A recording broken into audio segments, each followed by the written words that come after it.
Okay, welcome back again to my YouTube channel, and now I want to presentate you about my remedial project, which is Introduction of Linguistic.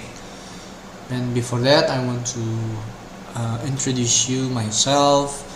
My name is Metyuan Skundimang, and my student ID is 33220135. Okay. Next, the part 1 of this remedial. It is analysis task. It have 10 questions. So, question number 1, competence versus performance by Noam Chomsky. So, the competence. So, the difference of competence versus and performance by Noam Chomsky. So, the competence, it refers to speakers' internalized knowledge of language, like the mental grammar that allows them to produce and understand sentence even if they have never heard them before. It is an idealized system. Okay, so the performance refers to the actual use of language in the real situations. This includes slips of the tongue, hesitations, and errors. Like example, a speaker knows competence that the boy is playing is grammatical, but in real speech they might say the boy playing. Performance. Number 2 is phonemic inventory of English, like phonemes, the difference of phonemes and allophones. So the phoneme is the smallest distinctive unit of sound in a language, and then allophone is contextual variations of phoneme that do not change meaning. Like example in English, P has allophones, P in pin aspirated versus P in spin unaspirated. Okay, and next example is T. T has th in top, T in top in butter, American English flap. Okay, so T in butter, T in stop,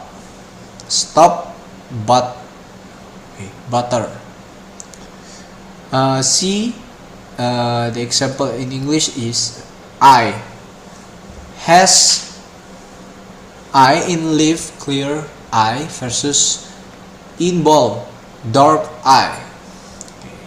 So phonemic inventory, English has about 24 consonants and 20 vowels, like including deep tongues.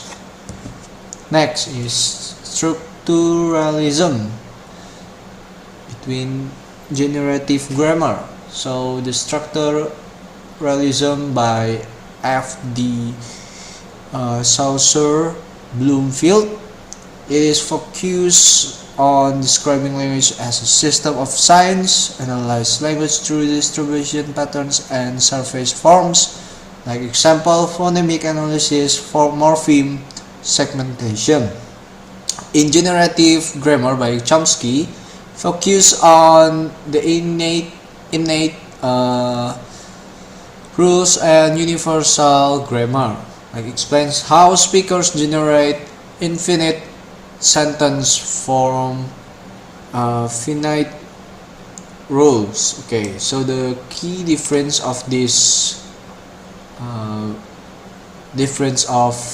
structuralism and generative grammar is structuralism emphasizes descriptions of surface forms, while generative grammar emphasizes underlying rules and mental representation. Okay, next. Number 4, morphology and word formation. The topic of the question number 4. The answer is derivation, creating new words by adding affixes. Like example, happy to happiness, adjective to noun, teach, teacher, verb to noun. And compounding is combining two free morphemes, like example, blackboard, toothpaste, laptop. Okay. Number 5 is in the last part, last slide of this part. I will presentate you. But before that, I want to presentate you number 6 until number 10. So number 6 is role of semantics. Semantics is the study of meaning in language. Semantic roles, it is agent, the door. Like example, John kicked the ball. Patient, the receiver. Example, the ball. Them, entity involved in an action or state. This role explains how participants are related in a sentence, clarifying and interpretation. Number 7, linguistic relativity. Sapir-Whorf hypothesis by Sapir-Whorf. Okay, he suggests language influence thought and perception. Like strong version in linguistic determinism is thought is constrained by language. The weak version in linguistic relativity is language influence but does not fully determine thought. Like example, Inuit language have multiple words for snow, reflecting cultural importance. Number 8, pragmatics in communication. Pragmatics studies how meaning is shaped by context. And speech acts, like from Austin and Sir, it is locutionary, saying, elocutionary, intending, prelocutionary, effect, and the dixis is words like this, that, here, now, you, depend on context. And last, the implicature by Greece is implied meaning beyond literal words. Like example, can you pass the salt? Request, not ability, question. Okay. Number 9, it is universal grammar, or we can say UG. Chomsky's idea that humans are born with an innate language faculty. So the arguments for UG is children acquire language quickly with limited input. Example, poverty of the stimulus. Next is cross-linguistic similarities. All languages have nouns and verbs. And the challenge of this UG is language diversity and cultural influence, and usage-based theories argue learning is from exposure and interaction. And, number 10 is evolution of English. Topic is evolution of English. Old English is 450 until 1100. Okay, highly inflected German vocabulary.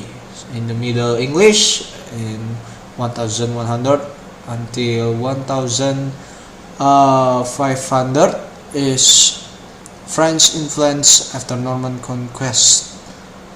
The simplification of inflections. Next is in the early modern English is from 1500 until 1700 is Shakespeare, printing press, great vowel shift. And in the modern English in 1700 until now is standardization, global spread, new vocabulary, sense, internet. And the change is phonological into great vowel shift, lexical to borrowing from Latin range, synthetic into fixed word order. You can say SVO. Okay. Part 1 analysis test. The tree diagram for the question number 5 in part 1. So this is the synthetic tree, shows hierarchical relation. So the number 5, the topic's question is syntax in sentence construction. Syntax provides rules for sentence structure, like example sentence, the student who studied hard passed the exam. So this is the synthetic 3 shows hierarchical relation. So the subject is the student who studied hard passed the exam. The noun phrase is the student, and the CP is who, and the verb phrase is studied and hard. Then in the CP has passed, and P the exam. So that is the tree diagram that I have built it. Okay, next is part 2, case studies. It have 10 questions too. So it have 5 question, 5 case. So the case number 1 is code switching in bilingual communities. You are conducting a linguistic fieldwork in an urban Indonesian high school where many students mix Indonesian and English daily conversation. One example you heard is aku tadi telat karena the bus was so slow. So case number 1 is code switching. Sentence aku tadi telat karena the bus was so slow. Its types is intrasentential switching within a sentence, Indonesian plus English. Text switching, like possible in casual speech. The motivations of the sentence is social, prestige, showing modern and educated identity. In linguistic, English term express meaning more naturally. So in the sociolinguistic pattern in Indonesia is mixing English into Indonesian is common in urban youth as a marker of global identity. Next case, number 2, is morphological productivity in internet slang. In online communication, new English words frequently appear, such as unfriend, adulting, and being watched. So this case number 2 is internet slang morphology. Like unfriend, to derivation. It is prefix un plus verb friend. Next is adulting, to derivation. It's like verb forming suffix ing. Being watched, into compounding, it is verb to plus verb. So in the productivity, shows English morphology is flexible and adapts quickly to new cultural phenomena. So next is case study number 3, but I want to solve it the case number 4 and 5 first, because in case study number 3 it have 2 tree diagram that I must to present it. But first I want to state you the case study number 4 and 5. So the case study number 4, child language acquisition. A 3-year-old child consistently says I go to the park instead of I went to the park. So this case number 4 is child language acquisition. Child says I go to the park. Stage, early morphology acquisition. The error type is overgeneralization of regular past tense, ed. Add 2 irregular verbs like explanation. So the explanation shows that the child understands the rule but has not yet mastered irregular exceptions. This reflects active hypothesis testing in first language acquisition. So next, in the case study number 5, it is pronunciation and accent variation. You are analyzing 2 speakers of English. Speaker A is from London and speaker B is from New York. They pronounce the word water very differently. Case number 5, the pronunciation and accent variation. Word water. In London, British, water, not pronounced. The final air is not pronounced. But in New York, General American is water. The rhotic air is pronounced. So in phonological explanation is RP, non-rhotic clear T, and GA is rhotic T to R. So sociolinguistic factor is accent persist as markers of identity, region, and social class. Okay. Case number 3. Ambiguity in visiting relatives can be annoying.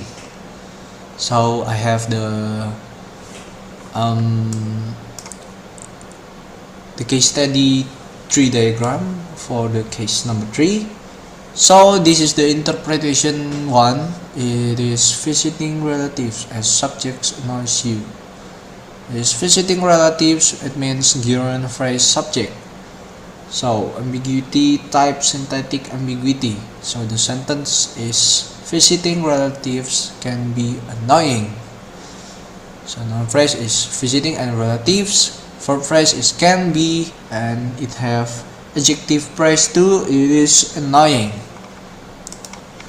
In the interpretation 2, it is relatives who are visiting as subject are annoying.